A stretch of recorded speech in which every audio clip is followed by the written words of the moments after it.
everyone. Welcome to another episode of Flourish FM, a podcast for the good life. Our guest today is Dr. Sonja Lyubomirsky.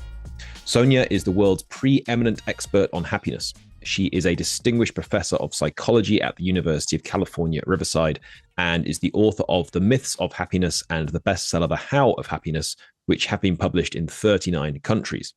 Her next book, co-authored with Harry Reis, is coming out in February and is titled How to Feel Loved: 5 Mindsets That Get You More of What Matters Most. Sonja received her degrees from Harvard and Stanford. She's been awarded many grants and honors for her research, which focuses on how and why happiness can shift over time and how to build lasting happiness via gratitude, kindness, and connection interventions. Her work's been written up in hundreds of magazine and newspaper articles, and she's appeared on multiple TV shows, radio shows, and feature documentaries worldwide. Nick, what do you enjoy most about a conversation with Sonja? All of it. Yeah, Sonja's a powerhouse. I've known her loosely for about a decade now, but her research for a bit longer than that. And she's got a ton of deserved notoriety for a lot of different projects and a lot of different contributions. And I think that the best part about the conversation is we got to kind of touch on each of those a bit, as well as get into some of her newer stuff around love and being loved and connection and those sorts of things. And then, as usual, as tends to be the case with me, I'm curious about some of the role of unpleasant experiences and happiness and flourishing, and she was able to speak to that as well. So to me, it was just a really thorough, well-rounded conversation from a true expert in the science of happiness. Absolutely. Yeah, this is an awesome conversation. We hope you love it as much as we did. This is How to Feel Happier and More Loved with Dr. Sonja Lyubomirsky. Sonja, how are you doing? Amazing. Thank you. Great to see you. Thank you so much for joining us today. Yeah, it's a real honor for you to be a guest on our podcast. Really excited about this conversation.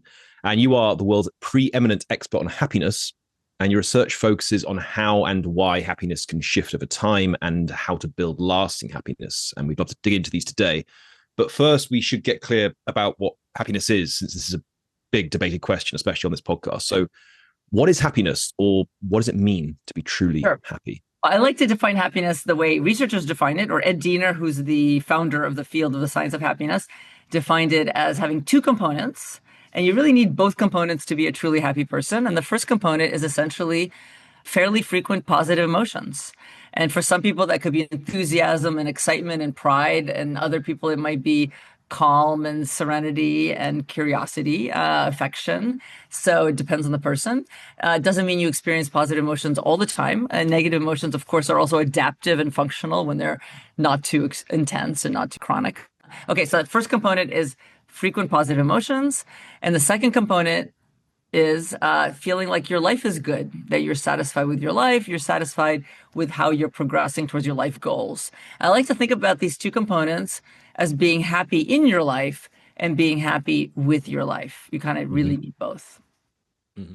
Well, that should sound familiar, because about 2 episodes we had Lori on and she cited your definition when we asked her that exact question. So word for word, she got you. You got the shout out. We're happy to hear it again. Great.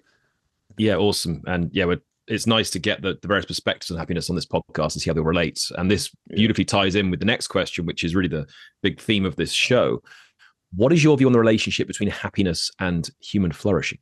Well, again, and this may be a semantic question, almost a philosophical question, depending what you mean by flourishing. I guess I think of flourishing as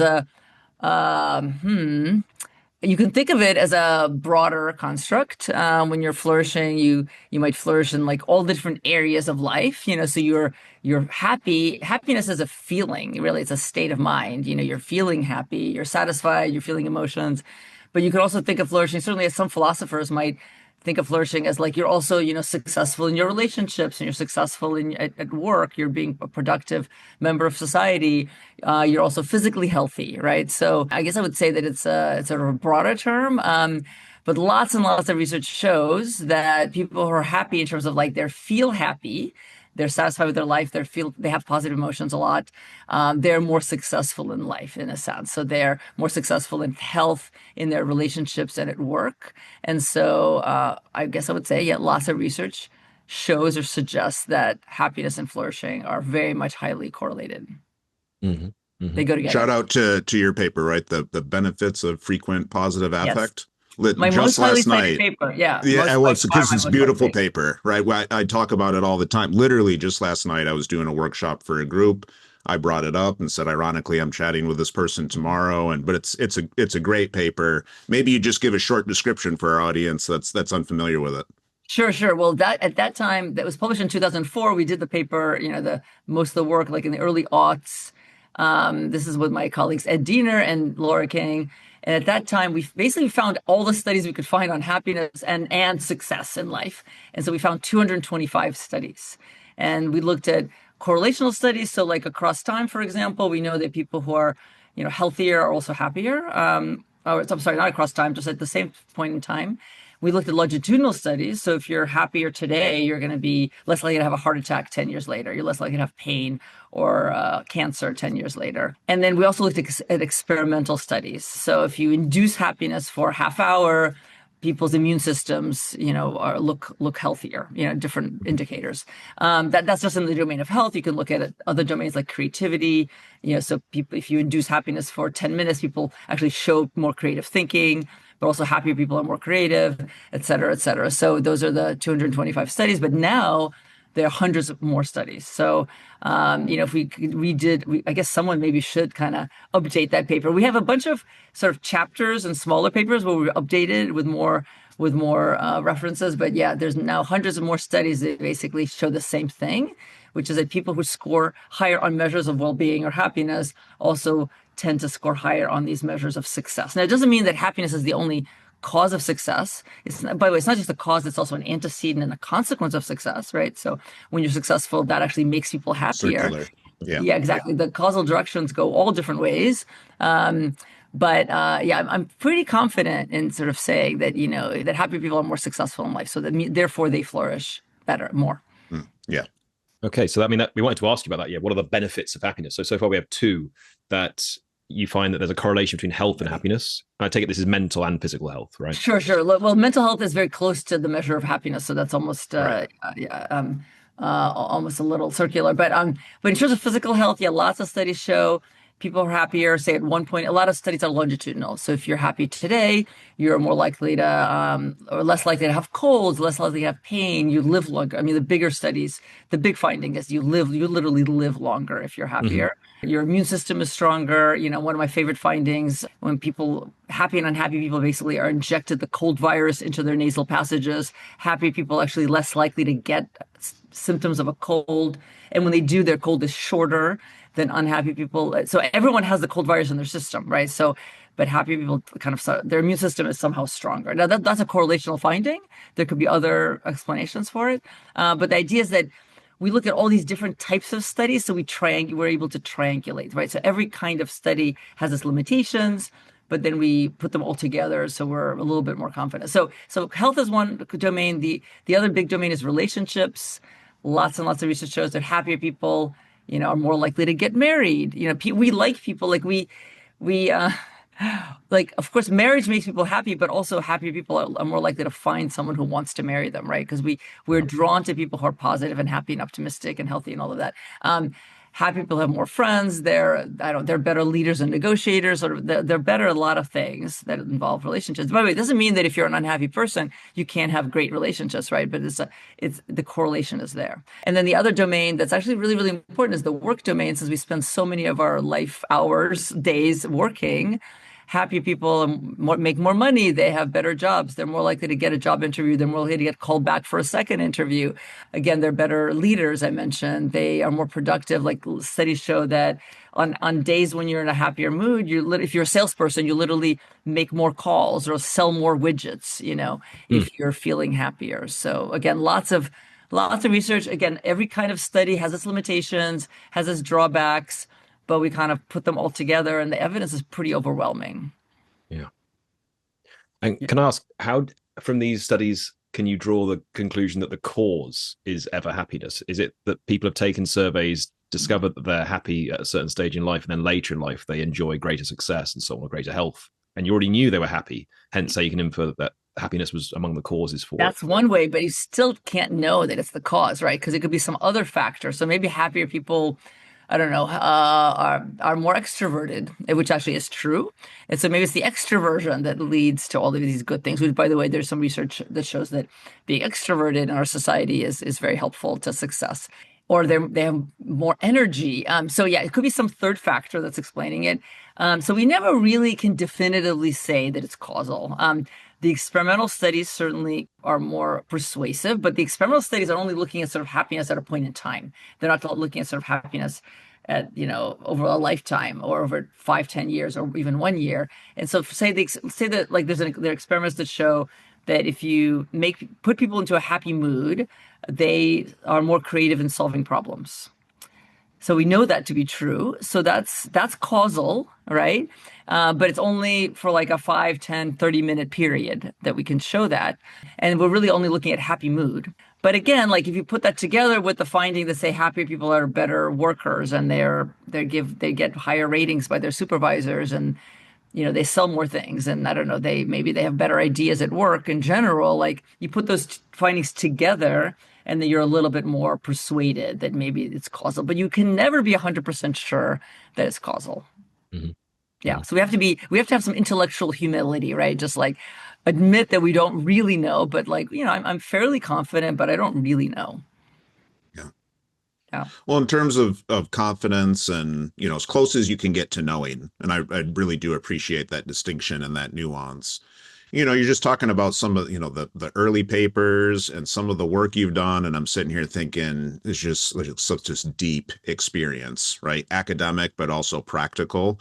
I wonder if you'd just speak to maybe 2 or 3 of the things over the course of these last few decades, from the how of happiness and the myths of happiness, and the study of twins and all these sorts of things.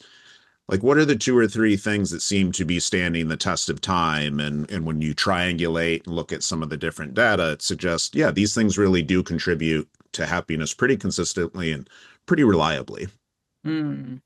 Right. Good. Oh, wow, that's a great question. Okay, we know that like genetics contribute to happiness. We know that Sure. life circumstances are related to happiness, right? If you're rich or poor, or et cetera.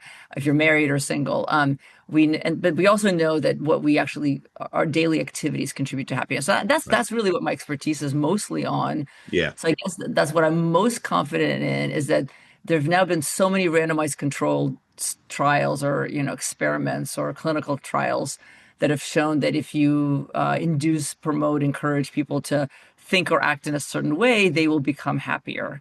Now, the effects are often small, but I'm actually not surprised because they're sort of short-term studies, and often they're on participants that don't necessarily want to be happier. Whereas in the real world, that's not how it works. And so I'm very confident that when in the U.S., this is Thanksgiving week, so expressing gratitude makes people happier. We're talking about gratitude a lot this week. I'm pretty confident about that. The effects could be small depending on the situation and the person. So yeah, basically. So I guess what I'm most confident personally is that there are certain ways of thinking and behaving that contribute to happiness. Well, fantastic. Can we dive into a few of those? Because this is a key area of your research, right? Your research focuses on how to reliably increase lasting happiness through various interventions like gratitude, you mentioned, but also kindness and connection interventions. So what are the most effective ones? So for example, with gratitude, is there a specific practice you recommend people do or other things that you found really do work? Sure. Most of my research has been on what you just said, John, that there's 3 types of interventions that I focused on in my career. And I've been doing this since 1998 I've been doing interventions. So 27 years now. And so gratitude interventions, acts of kindness interventions, and then social kind of connection or social behavior interventions. And so starting with gratitude, there's still a lot more studies that need to be done because I'm often asked like, well, what kind of gratitude is most effective? There are studies I can point to. So, the very first intervention I ever did showed that if you express gratitude once a week, you're going to become more grateful and happier than if you express gratitude 3 times a week. So that's just one study, and it's an average. And by the way, I want to remind, I guess, your listeners and viewers that, all of the findings in psychology and maybe in all of sciences, they're all about averages. So, whenever I say things like, gratitude makes people happier. That's on average. And same thing if you want to, I don't know, if you're having knee surgery and you're choosing between 3 kinds of techniques, right? You look at the clinical trials and you find, well, it's this particular technique A, works best, but it really works best on average, right? Maybe for you, it's not going to work the best. Same thing with gratitude. So I often say, it really depends on the person and the setting. Setting matters. In my first book from 2008, The How of Happiness, really the theme of that book was fit. That it really, you have to find the strategy that fits your personality and your interests and your values and your lifestyle. But there are some things that, again, I could say on average work better. So writing gratitude letters, it turns out, is more effective than gratitude lists. It's not surprising because a gratitude letter is a much richer thing. It's like a narrative where let's say you're writing about how grateful you are for your mom or your mentor or your best friend, and you're really thinking, nuanced, right, like detailed thoughts about why you're grateful for them, as opposed to writing a list of like 5 things you're grateful for. That could be powerful, but you have to really genuinely feel it. So I'm grateful for my health. I'm grateful for whatever turkey.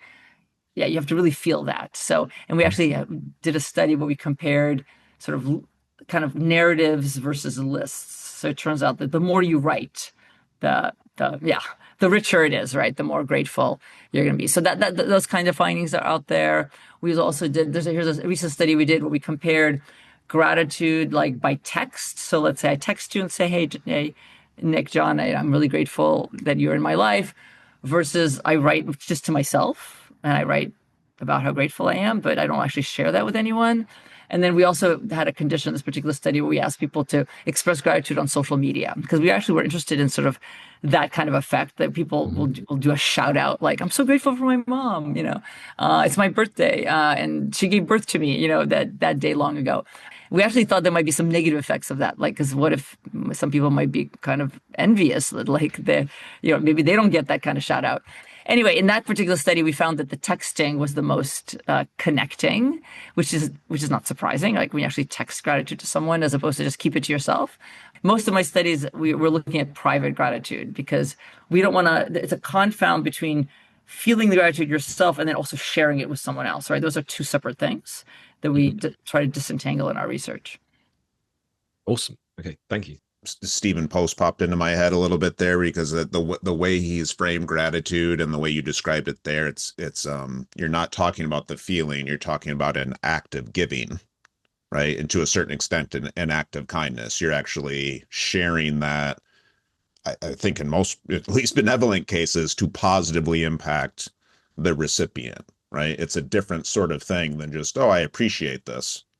Exactly, which is why in our studies, in fact, the very first gratitude study was, I think, done by Marty Seligman. He called it the gratitude visit, where you sort of write a gratitude letter and then you visit that person, you read the letter to them, which is great and it works really well. But those are actually 2 things that are confounded, right? The feeling of the gratitude and the sharing of it. And we've done studies where we try to disentangle them. But it's both are powerful. And the truth is, in the real world, you often do share the gratitude with others. Well, maybe I shouldn't say often. I hope that people often share it with others. But a lot of gratitude is not necessarily about a person. It could just be like, I'm so grateful, like I live in where I live. I'm so grateful for the opportunities I had. I'm an immigrant. And so I still remember when I went to college, like I was so grateful. I was just like in heaven thinking like, I can't believe I'm here. And so that was just about general sense of gratitude. Mm-hmm. Maybe I mentioned it to others. Like, I think people didn't quite get it. So that's powerful also, just kind of that being suffused with gratitude. And how do you maintain that really is the hard part. Mm. Yeah. Hi friends, Nick here with just a brief interlude to share with you an update on one of our newest partnerships with the Anti-Fragile Academy. Throughout John and I's conversations with many, if not most, of our guests, one thing has been made really clear. In order for people to flourish, thrive, experience the good life, they need to develop the capacity to not only navigate and endure, but ideally grow from the bad, grow from unpleasant experiences. That's why we're thrilled to be partnering with our newest sponsor, the Anti-Fragile Academy, an organization that I co-founded with Dr. Adam Wright, Director of Mental Performance for the Washington Nationals. At the Anti-Fragile Academy, we work with adolescent athletes, executives, and educators to help them understand some of the science, not just of optimal performance, but of well-being and anti-fragility. The ability not only to endure and bounce back from unpleasantness, but to actually come back stronger, to grow from it. Between Adam and I, we've worked with Fortune 100 companies, Inc. 300 executives, Division I programs, and elite professional athletes and Olympians from all over the world. To find out more about how you can leverage anti-fragility training, check out our website at theantifragileacademy.com. And am I right that in some interventions, the recipient of the gratitude also benefits sometimes as much or even more in some interventions than the I don't giver know of the any gratitude? studies that probably exist. I don't, just not right now off the top of my head. I'm not familiar with studies that actually compared kind of the recipients versus the. We did a study, versus the. I think there's very few studies on that. We did a study where we had college students write gratitude letters to their parents, and then we also asked their parents how they felt about it, which is great because you think if any of you have kids in college or have had, it's like amazing, right, to get a gratitude letter from your kid. And then the control group, actually, the college students just wrote about their activities in college, which is also pretty amazing to hear from them. And what we found was that the parents experienced more gratitude who got the gratitude letters versus the control letters. It was kind of like gratitude for gratitude. Like they were just so grateful that they have this kid who is in college and who's writing them gratitude letters. But anyway, but we haven't compared like givers to receivers. We have done that with acts of kindness, though. Maybe we can skip to kindness for a second. Yeah, let's do that. Yeah, sure. We did. So we've done lots of acts of kindness interventions. I think we were the first to do those interventions, starting in '98. I think was the first one. We went to the Coca-Cola offices in Madrid, Spain. So Coke Happy campaign. Do you remember that? They actually had they funded our research because they were interested in funding happiness because they had that was sort of their motto. We went to the Coca-Cola offices in Madrid. We did what was kind of like a secret Santa intervention. I don't know if people know what that means. So basically, we asked some people to be givers at the office, and then we gave them each a set of 12 names who were their colleagues. And we said, pick 3 people on this list and do acts of kindness for them. And the reason, by the way, there were 12 is that we didn't want it to be weird, right? Like, because maybe you've got a colleague that you don't really know and you're supposed to do acts of kindness for them, right? That might be kind of creepy. So you could choose 3, and those are the receivers. And the receivers didn't know they were on these lists. They didn't know they were in a study. The givers knew they were in a study. And then the controls were basically everyone else who were kind of the witnesses. And so we found the whole office benefited from this intervention. So the receivers got happier right away. Because imagine suddenly people are like bringing you coffee and I don't know, doing like little, helping you with your computer tasks, whatever you're doing. But the effects on the givers were much more longer lasting. So I think for 4 months, 16 weeks, we saw that the givers increase in happiness, were reduced in stress and depression. So it's like truly we found that it was just better to give than to receive, right? Because the effects were more enduring. But then even the witnesses, the controls benefited because we found what was called sort of an elevation effect. Elevation is this emotion where you just feel good, like a warmth in the chest, where you feel like good when you see acts of kindness in front of you, right? You're inspired to maybe also pay it forward. Love that. The elevation effect. Thank you for sharing. And let's also discuss your work on connection interventions, which could lead very nicely into your forthcoming book as well. So what have you found to be really effective ways to increase lasting happiness through connection? Yeah, absolutely. Well, so after all these years, my lab, spent decades doing these interventions. We also sometimes we look at savoring or optimism interventions, some other kinds as well. And basically it hit me one day that almost all of the interventions that work to make us happier, the reason they work is they make us feel more connected to and loved by others. So when I write a gratitude letter to my mom, it makes me feel more loved by her. When I do an act of kindness for my colleague, it makes me feel closer to him or her.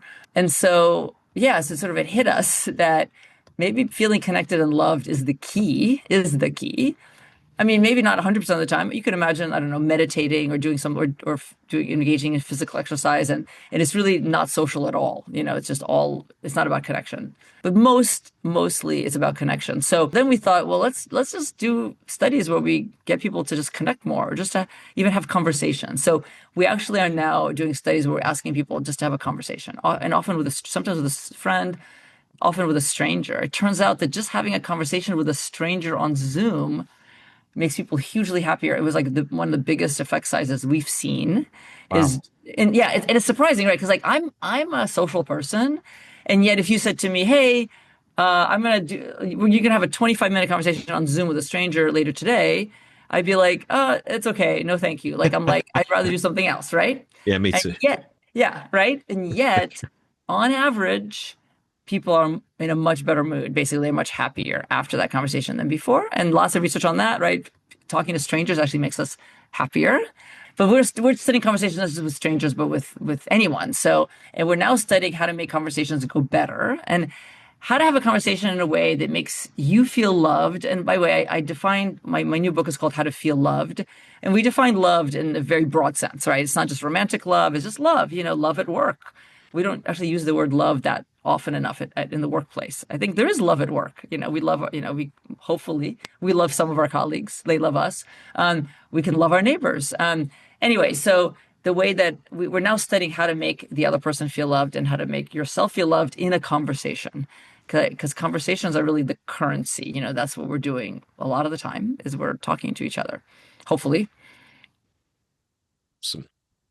Yeah. And I can say a lot more, right? So like, sort of so like we're studying, for example, listening, so one way to really make the other person really feel connected to you and loved by you is to truly listen to them. And Mhm. most of us are not good listeners. I don't know, hopefully as podcasters, you guys are good listeners.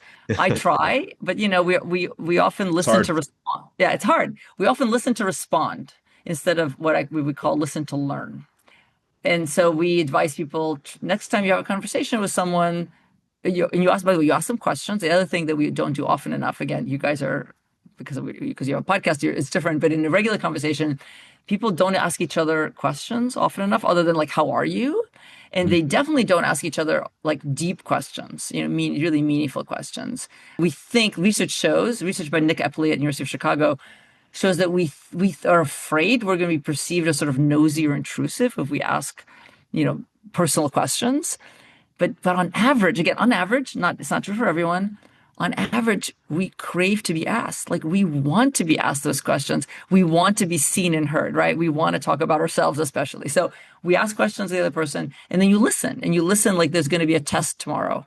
That's what listening workshops actually do. Is they sort of have you listen so hard that you're really like trying to remember and understand everything the other person saying, as opposed to listening to prepare your response. I don't know if my like social media algorithm, kind of knew that we were talking and somehow got into my calendar, but I seem to be getting fed a lot of kind of content and memes around this idea of loneliness not really being about time with people, but feeling seen, feeling known. Does that resonate with you? You feel like research backs that a bit? Totally, right? Because loneliness, you could be lonely surrounded by people.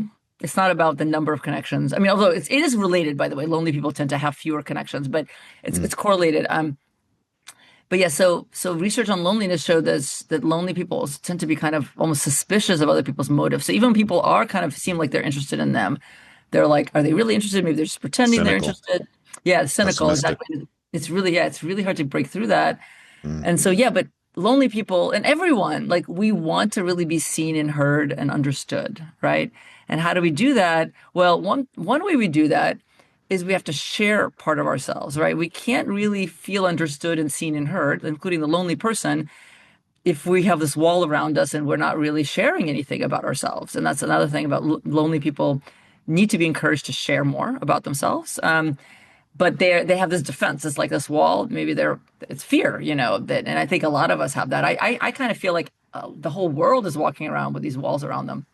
Well, I just gave a TED talk at TED Next in Atlanta last, I guess a week and a half ago. And basically that the talk was about that. It was like we all have these walls around Cool. ourselves, and what do we do? Like it's like my goal in life is to get people to lower their walls. I understand they're there to protect ourselves.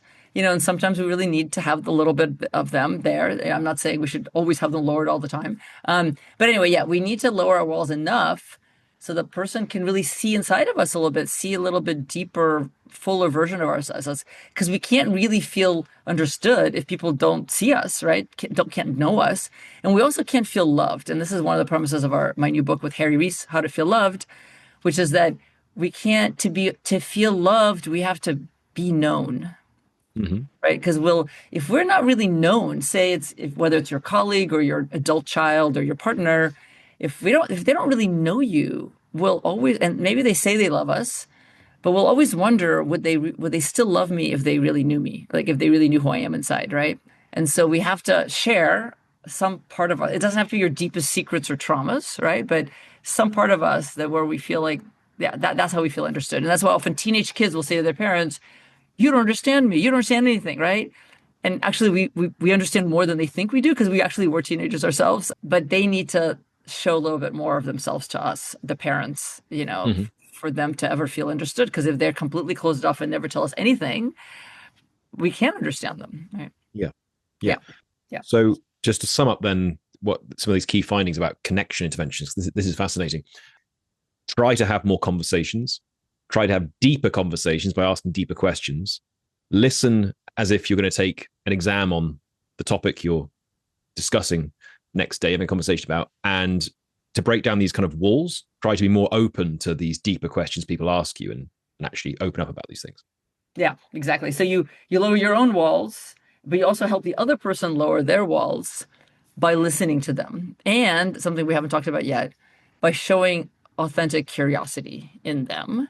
And listening and curiosity are a little bit different. And the example I like to use is like, imagine you're attending a lecture. Maybe you're a student, or maybe you're just attending a talk, and you're listening really well. You're listening really well. You're taking really good notes. Maybe you're asking questions, and then maybe you even literally are tested on it, and you get an A+. But does that mean you're curious? It may or may not. Like, you could be completely not curious about the topic, but you're listening because whatever, you feel like you need to listen for some reason. So genuine curiosity, you can't fake, or you really, really hard to fake, but it's so incredibly powerful and compelling. When you think about charismatic people, like famous charismatic people, or maybe not famous ones in your life, what's their secret? Like, they are genuinely and truly curious about you. And they just can't wait for you to finish telling your story, right? It's so incredibly powerful and compelling when someone shows deep curiosity in you. And so that's the other thing, that's the other way to help the other person lower their walls, is by showing real curiosity in them, whether it's your kid or your neighbor or your colleague or your friend. And then even the ones with walls around them, like, they'll want to say more, right? Yeah. Thank you. Yeah. For sharing, Sonja. Okay, so this brings us beautifully into your forthcoming book, right? So you've co-authored this book with Harry Reis, and it's coming out in February, and it's titled How to Feel Loved, the 5 Mindsets That Get You More of What Matters Most. So can you tell us about this book and what made you want to write it, and write it now? Well, it's basically what I was saying before. And Harry Reis is a very preeminent, relationship scientist. So I'm a happiness scientist. He's a relationship scientist. We thought, like, we should really be talking to each other, because when I had this realization that the key to happiness is really feeling connected and loved, then I thought, okay, that's going to be the next big topic of my research career, and also the next big topic of my next book, is that if the key to happiness is feeling loved, then how do we help people to feel loved? And so the book is really about how to help people feel loved. And we talk about mindsets that we encourage people to embrace, that will help them and their partners, their conversation partners, feel loved. And I already talked about, and maybe I won't give all of them away, but I've already talked about 3 of them, which is, the first is a sharing mindset. It's called the sharing mindset, which is basically share vulnerably, share more about yourself, lower your walls a little bit. And then these other 2 are listening to learn, and what we call radical curiosity. So again, really listen and show curiosity in the other person. And the idea is that we call it a seesaw. It's like we're sitting on a seesaw, and we're not really showing that much of ourselves. The seesaw's sort of underwater. We're only showing a little bit of ourselves to each other. But like, when I'm really truly listening and showing curiosity to you, it's like I help lift you up out of the water a little bit. So you're showing a little bit more of yourself to me. which makes me listen and show more curiosity even more, and makes me really interested, and makes you feel more understood, right? Understood and valued and loved. And then you return, reciprocity is one of the sort of most important principles of social behavior. Then you reciprocate, ideally, right? And you show interest and curiosity, and you listen to me, and then it helps me show more of myself. So yeah, Well, it's really about that. It's about how to help yourself feel loved, but also you start to first you need to make the other person feel loved before you can really make yourself feel loved. Mhm. Um, that yeah, giving again. That's interesting too, because I've seen a lot, which I agree with, about kind of the distinctions between like self-care and what's actually good for us sometimes. Like sometimes the best self-care is other care. right, exactly, and not always, of course. Yeah. Not Well, always. one, I mean, right, because you can do too much other care, right, and neglect yourself. But 100%. Burn right, yourself out. but Yeah. yeah, exactly. But I do think this is just kind of my opinion based on lots and lots of sort of research. I think one of the most toxic things, right? Like one of the most sort of toxic causes of our problems is too much self-focus on ourselves, right? So Mm. anything we can do to redirect our attention from ourselves to other people, or maybe it's a passion, a hobby, or your work or something else that usually like alleviates our problems, our personal Mm. problems. Mm. Mhm. Yeah. Does this connect with something you write in the book? Is that trying to feel more loved by behaving in the right way, saying the right things, or making ourselves more lovable is, quote, fundamentally misguided and can cause a disconnect leading to loneliness, depression, and self-doubt. That's Yeah, what. I mean, maybe that's a strong way to put it, but I think I agree with that. So we think that to feel more love, we need to make ourselves more lovable, right? And so we sort of show off. And if when you think about, let's say you're meeting a new colleague for the first time, or you're on a first date. Those are just kind of easy examples to use. What are we doing? We try to impress each other, and that's totally human and totally normal. We want the other person to think that we're funny and smart and kind and interesting. And so we lovable, basically. And that might impress them, but it's not going to forge a connection, right? What really forges a connection is when you kind of break through that kind of barrier, that kind of fourth wall, and then you become a little bit, you show more of yourself, not just your shiny parts, right? Again, it doesn't have to be like you suddenly admit to some really negative characteristics, but just sort of show more, say how you really feel about something, or maybe say, I struggled with this sometimes. And that's what really forges a connection. That's happened to me so many times where I'm like I'm meeting someone, it's a Zoom call, or maybe I'm taking a walk with someone, and then maybe they're kind of going on, and then I'll just say something, and it just kind of, or like I had a first date actually not long ago, and it was actually the guy was really interesting. He's a writer, and saying lots of interesting things. And I think again we're sort of trying to impress each other. That's how first dates go. And I said to him at one point, you're a little intimidating. And he was like, really? And it just kind of broke that, yeah, right. Right, Yeah. That right. dynamic of just like, oh, we're just going to impress each other with how interesting and smart we are. And it became more personal, right? When the conversation becomes more personal um, yeah, that's when you feel connected. It's very interesting, and maybe it's an entry point because for the last, I don't know, 5, 10 minutes, I've been kind of rattling around how you're, I think, maybe thinking about our relationship with unpleasant emotions has evolved. And you referenced it a little bit earlier, but you probably won't remember this, but when we had you out for the talk at Milken, this was, I don't know, 2017, 2018, you and I were chatting before, and we were both, let's say, a little critical of the name of the field we were sort of Yeah. predominantly a part of at the time, positive psychology. And we talked a little bit about the reasons for that. But I'm just kind of taking notes as we've covered things. And you mentioned like, well, connection, you've got to lower your walls. That's a scary thing. I got to have a relationship with fear or doubt or whatever it might be. When we talked about gratitude, you mentioned like what are the mechanisms for maintaining that sense of gratitude, and I would wager it's somewhat helpful to have some unpleasant experiences to counterfact that with, right? And so I guess what I'm just asking is, you've just got such deep expertise, you've got a rightful fame around the benefits of positive affect. I'm curious how your thinking has evolved around unpleasant emotions and Yeah, feelings. great question. Great question. Well, first, let's start with what I kind of alluded to before, but didn't really say much about, which is that negative emotions And again, there's a number of them, but like the three main categories are basically sort of the anger category and like the anxiety, fear category and the sadness, depression category. Okay. Are functional and evolutionarily adaptive, right? There's a reason that we have them, right? So we're sad because it forces us to tend to a problem. There's something going on in our lives that we need to attend to. When we see injustice, it makes us angry and it prompts us maybe to do something about it. And when we need to prepare for something important, it makes us anxious. But when we're feeling too angry or maybe in a rage, when we're too depressed, we're too fearful, and it's chronic and intense, right? Then that's not adaptive at all. That's just suffering, or that can really like interfere with our lives. So first to start with that idea that a certain dosage, a certain amount and frequency of those negative emotions, it's absolutely adaptive, part of life. I have a lot of friends who are coaches and therapists, and they're right now, I don't know if it's in everywhere, but in California, certainly like somatic therapy and somatic psychology is really becoming very popular. This idea that you really like feel the emotions in your body, right? So you're sad or angry or anxious or jealous or whatever. You just really let it go through your body, really feel it, ask a question like, what are you doing here? How can I help you? Right? Like, what can I learn from you? So I'm a big proponent of that. So you don't just like act with the body. That sounds like exactly like really feel in your body. Where is it in my body? I'm actually thinking about doing also more embodied interventions, even like with the positive things, like with gratitude. You feel grateful. Where is it in my body?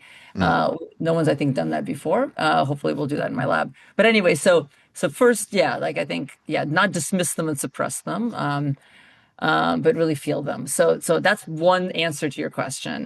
But then the other answer about let's go to gratitude. I was just talking to a colleague that I'm working with on this, on sort of some gratitude material about how often people express gratitude after tragedy, right? And we had the fires in LA in January. I'm still kind of traumatized. I mean, I'm fine, but just watching it for 2 days straight. And people will say, like, it hits them, right? It's like, I lost my home, but I'm so grateful I have my health, I have my family. And so often it is like negative things that sort of prompt us to, or when we lose something, we then don't take it for granted anymore, right? Like, we're like, oh my God. Now, I wouldn't advise people to lose things just so that they can learn how not to take them for granted. But there are some strategies where you really, you try to kind of visualize. I mean, I don't know. This doesn't work that well for some people, but you sort of visualize. Imagine not having your sense of hearing, and you can't ever hear music, but you can, or not having the opportunities that you have.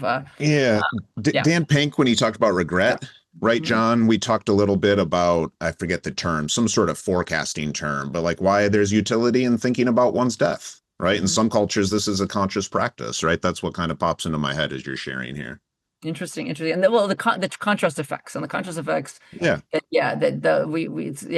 negative experiences. We contrast them with positive experiences. I mean, again, gratitude is a way to help us not to take things for granted. And we take things for granted when things in our life are kind of the same, right? So they're kind of stable. And that's evolutionarily adaptive, where we're more attuned to sort of novel stimuli, right? So there's like an opportunity for food, there's an opportunity for a new mate, there's an opportunity, or there's a danger, a threat.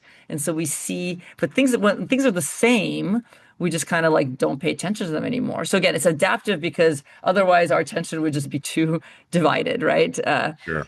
But then how do we force ourselves to not take things for granted? I mean, that's really the hard part. That's like the $1 billion question. And then how do we embrace and inhabit that sense of gratitude like all the time? I don't know if it's possible. I mean, I do know some people, apparently, what's his name? Mr. Rogers, apparently, was said to be kind of in this sort of constant state of gratitude. But people thought he was really weird, when they met him, because that is weird to be. Such a thing as too much, also. Yeah. Some might argue, right? Perhaps, yes, exactly. I totally agree. I'm also a big believer in sort of the importance of dosage. I mean, dosage matters for everything, and moderation, right? The Aristotelian mean that sort of, everything should be done in moderation, including moderation. So, I'm a big believer in that. And there's some research to support it, not a lot, but some. Yeah. Great. Well, thanks. It's kind of bringing a lot of things together there. I know we covered a lot, but it's just something, a handful of episodes we spoke with Shige Oishi as well, who I'm sure, you most know each other well. And So when we were talking about this sort of third category, if you will, this idea of richness, we got into that topic as well. And I think it's an interesting way the field's evolving a bit, right? Finding a little bit more synthesis between what has felt like silos for a little while. Absolutely. I love Shiggy's theory of psychological richness is really my favorite new theory of the I last, think me too. Yeah. 5, 10 It years. really Yeah. resonates. Yeah, it Yeah. really does. Especially for Yeah. us people who are who are, who yeah, who prefer to have a psychologically rich life. So it really resonates. I'm biased for sure. Yeah, 100%. me too. 100%. Yeah. Yeah. Yeah. Great. Well, I want to be respectful of your time. We're going to wrap here in a few minutes, but we try to finish every episode with what we've creatively titled the flourishing question. You've talked about some core areas and some core interventions, and so I don't want to ask you to repeat yourself, but can you boil it down to one? Do you have a favorite? How about that? Even if it's not necessarily the most powerful for the most amount of people, you just like this one the most, right? What would you Okay. go to? I guess I would go to have a 15-minute conversation with someone. Wow. I mean, Anyone. yeah, with anyone, on average, with anyone. And I know, and it sounds so simple or almost like inane, right? Like that's what it is. Is that the secret to happiness? Have a 15-minute, like today, if you were to do one thing to be happier or to flourish, have a 15-minute conversation. Now, when you have the conversation, I would say don't have a deep conversation. I would say deep conversation. And by deep, doesn't have to be very deep, but not small talk, right? Yeah. Not small talk. So have a 15-minute medium deep conversation with someone today. That's the important distinction, right? And I think sometimes because you mentioned like the connection between happiness and talking to strangers, and I revolt at that a little bit, but it's because I don't like small talk. If it's a real conversation, I have no problem, but the small talk is just So it's interesting to hear that. I feel like I'm done with small talk. Like I'm Yeah. too old. So, but I will, maybe I'll end on a little anecdote. I don't chit chat with strangers. Like, and maybe I should more because again, I don't like small talk. And I'm not someone who like chats with Uber drivers. But the other day I was in San Francisco going to the airport really early in the morning, and I ended up talking to this Uber driver who was a really interesting guy, and he ended up telling me how he was adopted from an African country where he didn't, his adopted father was a doctor. He's actually a successful guy, but then he reconnected with his biological family, and he's told me he has a full-time job, but every Friday he spends one day a week driving an Uber so that he could send money to his siblings, who he doesn't even really know, right? And it was just such a beautiful conversation. I remember thinking, because Nick Epley always says, he's the one who does research on talking to strangers. Like, he always talks to strangers on airplane. I'm like, no, I don't want to do that. I'd rather like read my book. But it was one of those times where it was such a deep and meaningful conversation. At the very end, I turned to him and I said, I think you're an amazing person. Like, you're such an amazing person for like taking one day a week out of your life, to work so that you could help your family. Like, I just, if I were your parent, I would be so proud of you. He was maybe 20 years younger. Anyway, so like once in a while you have, and maybe more than once in a while, you have these conversations that are so deep, and it just makes you feel happier about the whole world. Yeah. We're all human. Speaking of richness, perspective shifting, right? Totally. Though not terribly pleasant, any of it. Right. The conversation, yeah, it could be like not even a comfortable conversation, right? Yeah. So and medium deep would be, so really deep would be asking some like really personal questions. Medium deep is like beginning to get there, but you don't have to go that far. I mean, it could even be something like, how do you really feel about that movie that everyone loves, like I remember someone said to me, they love skiing and they love skiing so much that it's like this huge passion in their life, and they were talking about it. And it was like really kind of beautiful to hear about their love of skiing, even though I'm not actually that interested in skiing, so that was medium deep, right? Yeah. When I give talks, I actually have a slide. That's the most popular slide. People are always like, can you go back to that slide? So they can take a photo of it. But it's basically sample questions you can ask each other. And by the way, there's lots of conversation decks, and you can, go on the web. And some of these questions are like, what's the best mistake you've ever made? Think about that. Or which family member this year surprised you the most? Yeah. Or what do you want people to know about you that they don't know? I mean, that's kind of medium, and you could get deeper. Like deeper would be, when was the last time you cried in front of someone, right? Or what's a dream that you never achieved and why? Or my favorite, what do you really think about me? Right. So anyway, but there's hundreds of these questions. You can go online and find them and maybe try them out. Awesome. Well, Great. it's holiday party season. I mean, I'm going to a party this evening actually, so I'll try some of these questions. Fantastic. I might actually go now, just from this conversation. Yeah. And let me know. No, actually, seriously, I'm curious. Like, let me know how it goes. Yeah. It's on average, it's going to be great, but that doesn't mean that every conversation is going to go great, right? But on average, I think it's going to really be positive. John makes a good point. It's a timely reframe as many of us start to engage with conversations and experiences that are dynamic. And because of the holiday season, we're often put together with people that, like, maybe they have very different political views from us, or there's very different from us, and that's where listening and curiosity come in, right? So instead of I've done the thing where I just yell at my whatever sister-in-law, but instead of yelling, you show curiosity. Like, really, why do you believe? Why did you just say that? Like, why do you really believe that? But like, show real curiosity and really listen to their answers, and that could be very beneficial for handling conversations during holiday time. Love this.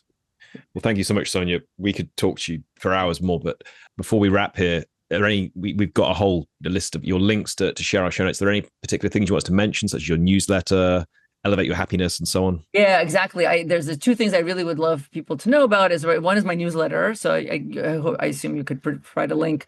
And then there's a sort of membership that a friend of mine and I set up called Elevate Your Happiness, which is 30 minutes on Zoom. We have a conversation like this about sort of a new happiness tool every week. So actually this week is about gratitude. Last week was actually about holiday conversations, how to handle holiday conversations. The week before was about savoring. The week before was about music and the role of music in happiness. So Elevate Your Happiness is the membership, and my newsletter, which is called The Happiness Files. Thank you. Amazing. Thank you. Great. Thank you so much for a fascinating conversation. Thank you for listening or watching. This has been How to Feel Happier and More Loved with Dr. Sonja Lyubomirsky. Thanks so much for listening to Flourish FM. We hope you enjoyed the content. Please be sure to leave us a 5-star review and hit that subscribe button wherever you listen to your podcast and on all major social media platforms. And if you visit our website, flourishfmpodcast.com, you can sign up to our newsletter. We send out a weekly newsletter. First newsletter of every month, we share a long-form blog, and every newsletter, every week, we share highlights from our previous episodes. Please hit subscribe on our website.